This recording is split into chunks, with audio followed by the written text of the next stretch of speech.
Are y'all set? Yeah, I'm good, thanks. Pay attention to this. An off-duty cop's dashcam is rolling at a desert gas station. The timestamp reads 11:05 a.m. October 12, 2024. A red Kia Soul pulls up. A woman steps out, floral sundress catching the wind, smiling like someone living out a dream. At 11:09 a.m., a white Dodge Ram pulls in. The driver doesn't pump gas. He parks, watches, waits. At 11:12 a.m., the woman exits the store. The man approaches her. 20 seconds of conversation. Both leave, heading east. His truck follows hers. 14 minutes later, the cop calls dispatch with a bad feeling. By then, Ana Salvacion has less than an hour to live.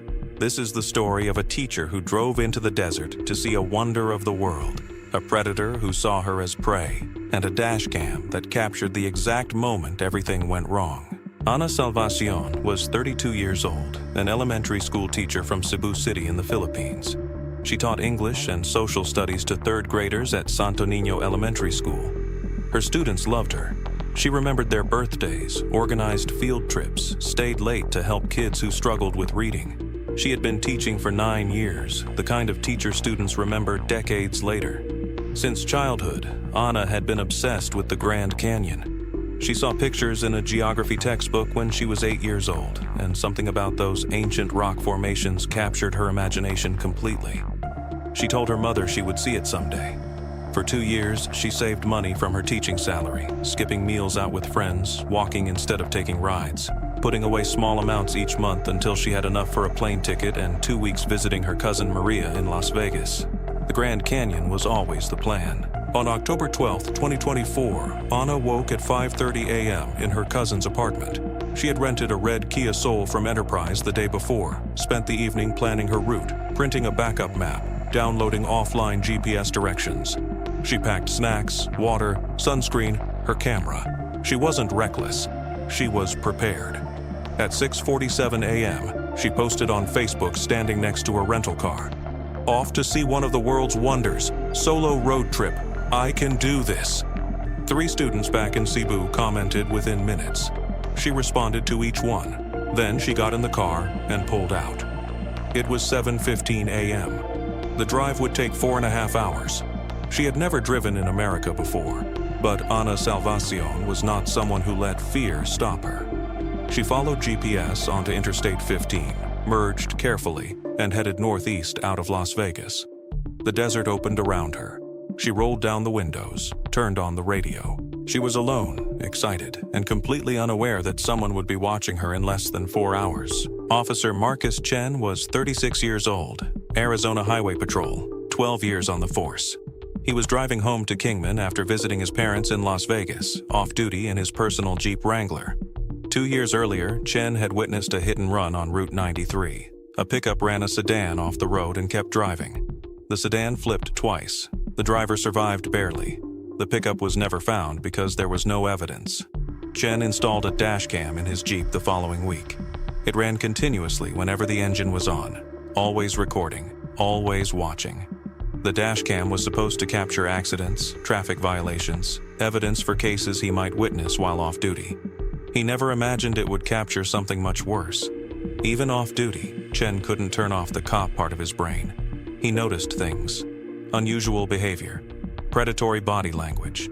It was instinct now after 12 years of watching people lie, hurt each other, hide things. On October 12th, he was driving southeast on Route 93, listening to a podcast, not thinking about work at all, until he pulled into the Shell station in Dolan Springs at 11:04 a.m. Dolan Springs, Arizona, population 2,200, is the kind of desert town people pass through on their way to somewhere better. The Shell station on the eastern edge is run down, 2 pumps, cracked concrete, faded paint. Heat shimmered off the asphalt. Chen pulled up to pump one. His dashcam captured everything. At 11:05 a.m., a red Kia Soul pulled to pump 2. Ana Salvacion stepped out. Chen glanced at her the way you glance at anyone sharing a space.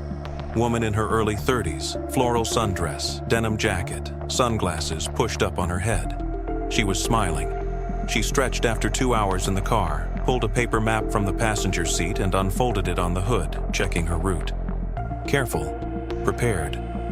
Chen recognized the tourist markers immediately. Rental plates, paper backup map, slightly awkward parking. Out-of-state tourist heading to Grand Canyon, probably first time driving in Arizona. He thought about offering help. She seemed fine, happy. He went back to pumping gas. At 11:07 a.m., Anna folded her map, locked her car, and walked into the convenience store. Chen finished pumping, got back in his Jeep. His dashcam kept recording. At 11:09 a.m., a white Dodge Ram pickup pulled into the station. The driver was a man in his 40s, heavy build, weathered face, trucker cap pulled low, sunglasses. He didn't pull up to a pump. He stopped near the air station, engine idling, positioned where he could see the store entrance clearly. Chen noticed. He noticed because this is what predators do. They watch. They wait. They position themselves to observe without being observed. The man sat completely still, head angled toward the store, hands on the steering wheel. He wasn't checking his phone. He wasn't doing anything except watching that door. Chen felt something twist in his gut. But watching isn't illegal. Sitting in your truck at a gas station isn't a crime. Chen had no probable cause. So he sat in his Jeep and watched the man watch the store. 3 minutes passed. At 11:12 a.m., Anna exited the store carrying water and chips. The man reacted immediately. He opened his door, stepped out, and walked directly toward her with purpose, but not aggression. From the dashcam angle, it appeared friendly. He gestured toward Anna's Kia, possibly asking about directions. Anna stopped, shifted the water bottle to her other hand, smiled politely the way women are taught to smile at strangers. She responded, nodding, saying something brief. The conversation lasted 20 seconds. Then the man walked back toward his truck. Anna continued to her car. She got in quickly, closed the door, locked it.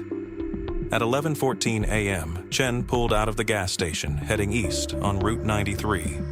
In his rear-view mirror, not captured by his forward-facing dashcam, he saw the white Dodge Ram pull out seconds after Anna's Kia. Both vehicles heading east. Same direction, same highway. Chen's hands tightened on the steering wheel. Something was wrong. He couldn't articulate exactly what, but 12 years of police work had taught him to trust his instincts. The way the man had parked, not at a pump, but in a watching position. The way he had waited for someone to exit. The way he approached Anna only after she came out. The way his truck pulled out behind hers immediately, no hesitation. Chen drove east, watching his rear view, but the vehicles were too far back now. He debated with himself. This is profiling. This is paranoia. Maybe the guy is just heading the same direction. Maybe you're seeing danger where there's just coincidence. But maybe not. Maybe that gut feeling is right. Maybe a phone call is worth the embarrassment of being wrong. At 11:28 a.m., 14 minutes after leaving the gas station, Officer Marcus Chen pulled over and called Highway Patrol Dispatch. He identified himself clearly. Badge number 4729, off duty, eastbound on Route 93. He described what he witnessed at the Shell station.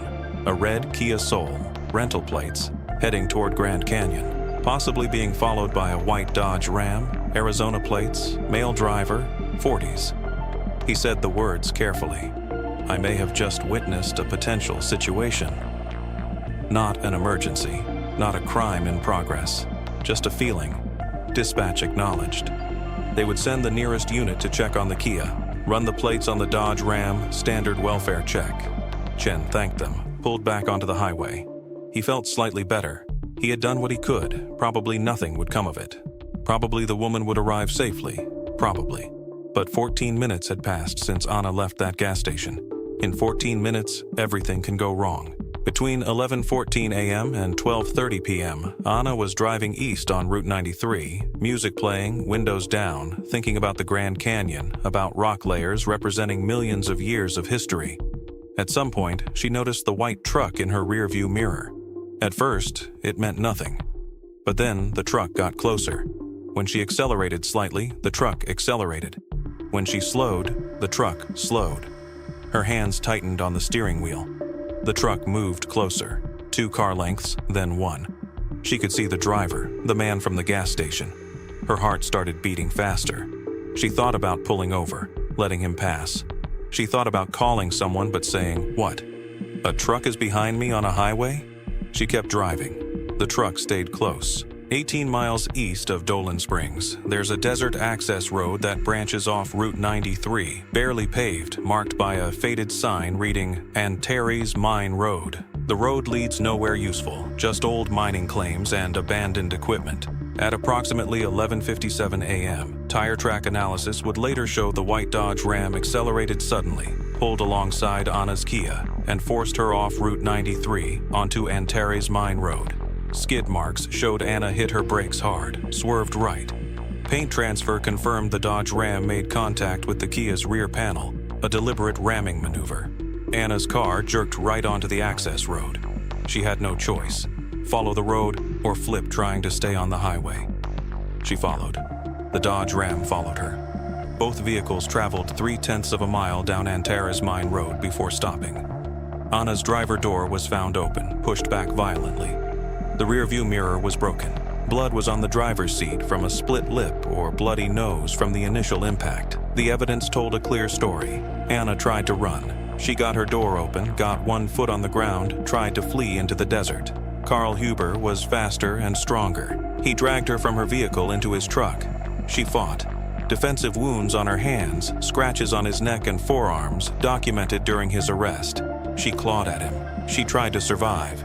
He drove her deeper into the desert, another half-mile down a secondary dirt track. He stopped in a ravine hidden from the road, the kind of place predators know about. At 12:43 p.m., Highway Patrol Trooper Jesse Valdez, responding to Officer Chen's welfare check, spotted the red Kia Soul abandoned on Antares Mine Road. He approached cautiously, calling out. No response. The driver door hung open. Anna's purse sat on the front seat, wallet inside, $63 cash, credit cards, license. Her phone was there, fully charged, missed calls from her cousin Maria. Her paper map was on the dashboard, Grand Canyon circled in blue pen.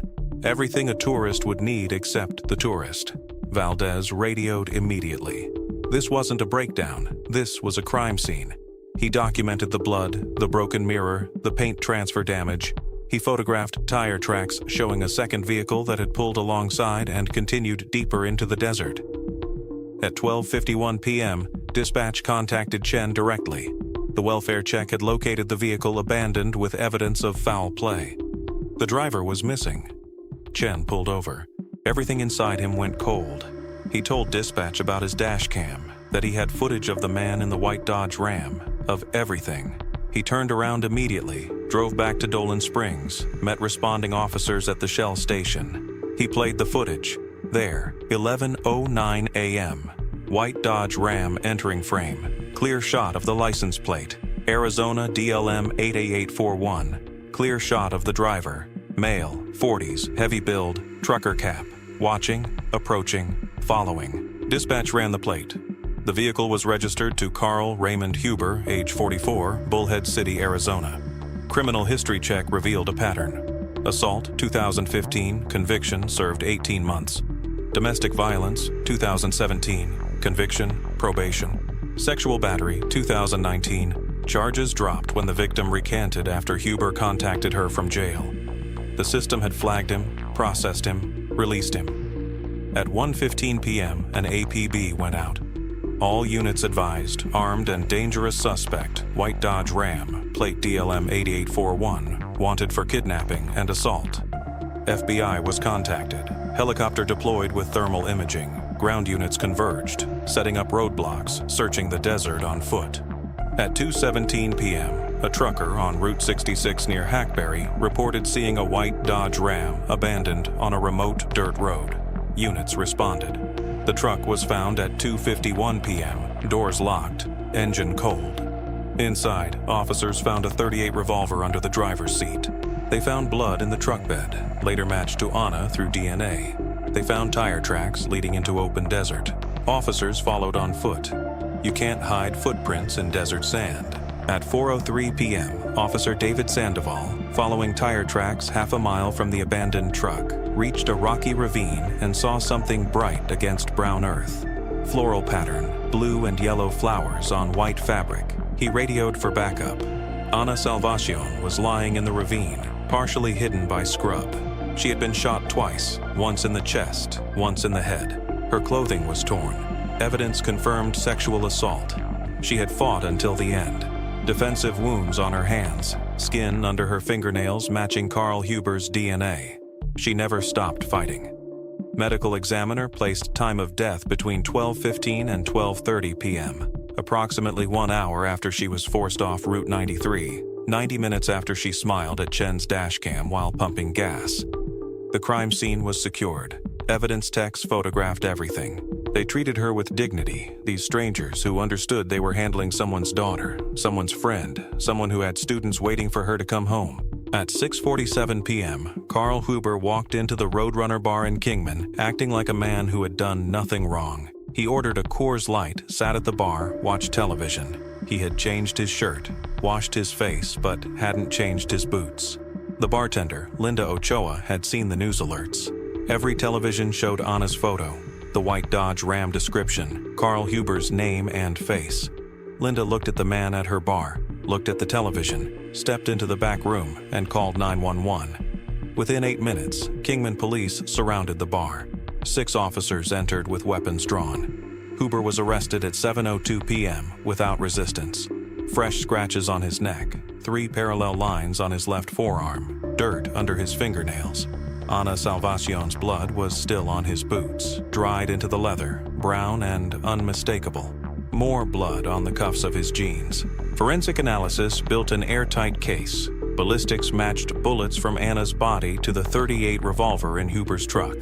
DNA confirmed Anna's blood in the truck bed, on Hueber's clothing, on his boots. Paint transfer matched red paint from Anna's Kia on Hueber's truck. Tire tracks at both scenes matched Hueber's tires exactly. Cell tower records placed Hueber's phone at the Shell station at 11:09 a.m., on Antares Mine Road at 12:20 p.m., in Hackberry at 2:15 p.m. The timeline was perfect, the evidence overwhelming, and there was Chen's dashcam footage. 9 minutes and 14 seconds of Carl Hueber watching Anna, approaching Anna, following Anna. On October 13th, Hueber was interrogated. He initially refused to speak. His public defender advised cooperation, hoping to avoid the death penalty. Hueber eventually gave a statement. He said Anna had smiled at him, been friendly, wanted him to follow her, that she invited him. He said things got out of hand, that she changed her mind, started screaming, that he panicked. His version collapsed under evidence. Chen's dashcam showed Anna's interaction lasted 20 seconds, polite but brief, before she locked herself in her car. Not an invitation. Physical evidence showed Hueber rammed her vehicle, forced her off the road, dragged her from her car. Not panic, premeditation. Forensic evidence showed he drove her half a mile into the desert to a specific location. Not panic, planning. Carl Hueber had done this before, or thought about it enough to know exactly how. He was a predator. This time, a dashcam was watching. The trial was held in Mojave County Superior Court in June 2025, 8 months after Anna's murder. Carl Hueber was charged with first-degree murder, kidnapping, sexual assault, and carjacking. The prosecution was led by District Attorney Rebecca Ortiz. The defense was a court-appointed public defender with an impossible job. The evidence was overwhelming. Officer Marcus Chen testified on the second day.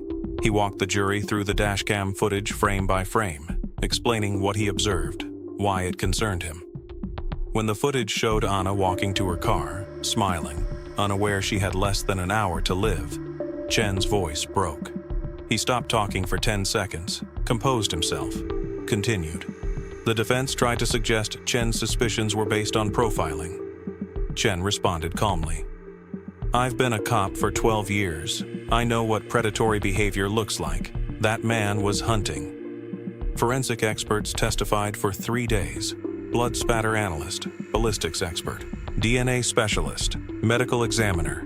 Each confirmed a piece of the puzzle. Each pointed to Carl Hueber. Anna's cousin Maria testified, describing Anna's excitement, reading Anna's final Facebook post to the jury. Several jurors cried. The defense attempted character assassination, suggesting Anna was reckless for traveling alone. The prosecution destroyed that argument. Ana Salvacion was a teacher. She saved money for 2 years. She was prepared. She was careful. She did everything right. Carl Hueber saw a woman alone and decided she was prey. That's not her fault. That's his choice. The jury deliberated for 6 hours. They found Carl Hueber guilty on all counts. When the verdicts were read, Anna's family sobbed. Maria collapsed into her husband's arms. Carl Hueber showed no emotion. He stared straight ahead, face blank. Sentencing was 3 weeks later. Arizona still allows capital punishment. The judge sentenced Carl Hueber to death. Mr. Hueber, you are a predator. You selected Ana Salvacion because she was alone, because she was vulnerable. You hunted her, you terrorized her, you assaulted her, you murdered her, you showed her no mercy. This court shows you none. You will spend the rest of your life in prison, and when Arizona executes you, justice will finally be served. Hueber was led away in handcuffs and chains. He has never shown remorse. He has never apologized. He maintains Ana invited him. He still blames her for her own death. Ana Salvacion's body was returned to Cebu in November 2024. Her funeral was attended by hundreds. Students, teachers, parents, community members who mourned her. Her students created a memorial garden at Santo Niño Elementary School. They planted sampaguita flowers, Ana's favorite. They placed a bench with a bronze plaque reading, "Teacher Ana, she taught us to dream big." Her classroom was left empty for the remainder of the school year. Nobody wanted to take over. That was Anna's classroom. Her handwriting was still on the whiteboard. Her decorations still hung on the walls. Anna never saw the Grand Canyon. She died 127 miles away, murdered in a desert ravine she didn't know existed, killed by a man she smiled at politely for 20 seconds. Carl Hueber sits on death row at Arizona State Prison Complex in Florence. He spends 23 hours a day in a cell, no contact with other inmates, meals through a slot, 1 hour of exercise in a concrete yard surrounded by 30-foot walls. His appeals will take years, maybe decades. He might die of old age before Arizona executes him. He has never apologized, never expressed remorse. Officer Marcus Chen requested transfer to a desk job 6 months after the trial. He couldn't patrol Route 93 anymore. Every time he drove past that Shell station, he saw Anna's face, her smile. He sees it in his sleep. He wakes up sometimes whispering, "I should have stopped her." His wife reminds him he did everything right. He called it in. He provided evidence. He helped catch the killer. Chen knows this intellectually. Emotionally, he replays that moment endlessly. Watching Anna walk to her car, watching Hueber approach, deciding it looked friendly enough, driving away. He still has the Dashcam installed. He has never watched the footage again after testifying. He can't. Now Chen trains other officers on recognizing predatory behavior. He teaches classes on trusting gut instincts, on making welfare check calls even when you're not sure. He tells every class about Ana Salvacion. He shows them the Dashcam footage. He tells them, if something feels wrong, call it in. Don't wait. You might save someone's life, or you might provide the evidence that brings their killer to justice. Chen sees a therapist twice a month.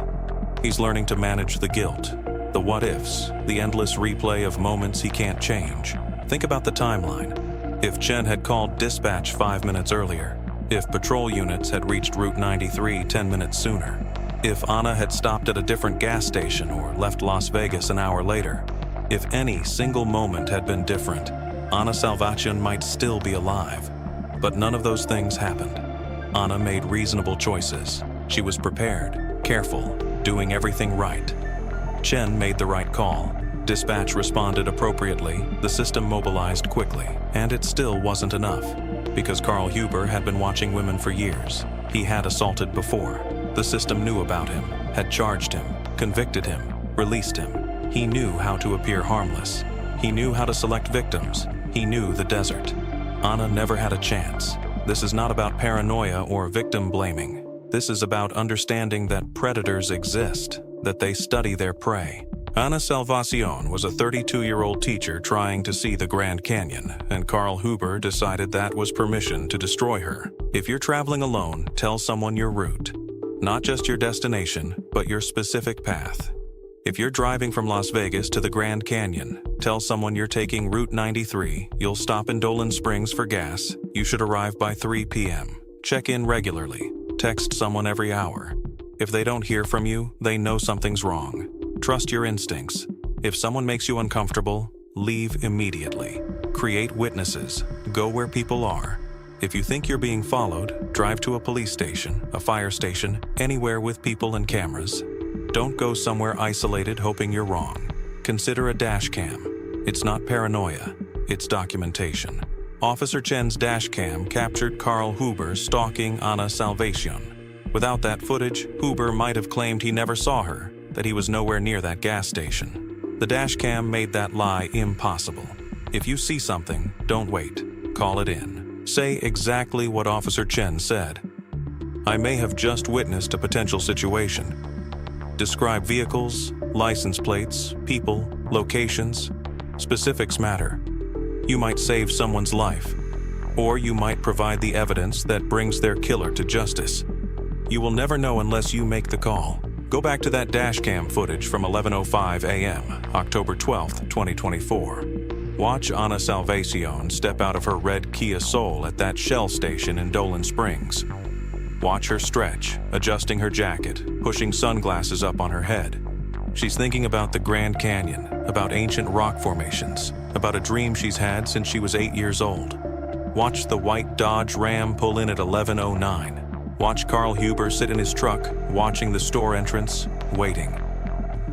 Watch him exit immediately when Ana comes out. Watch him approach her, gesture toward her car, appear friendly. Watch their 20-second conversation. Watch Ana smile politely, respond briefly, walk to her car. Watch her lock the doors. Watch both vehicles pull out onto Route 93, heading east. Watch Hueber follow.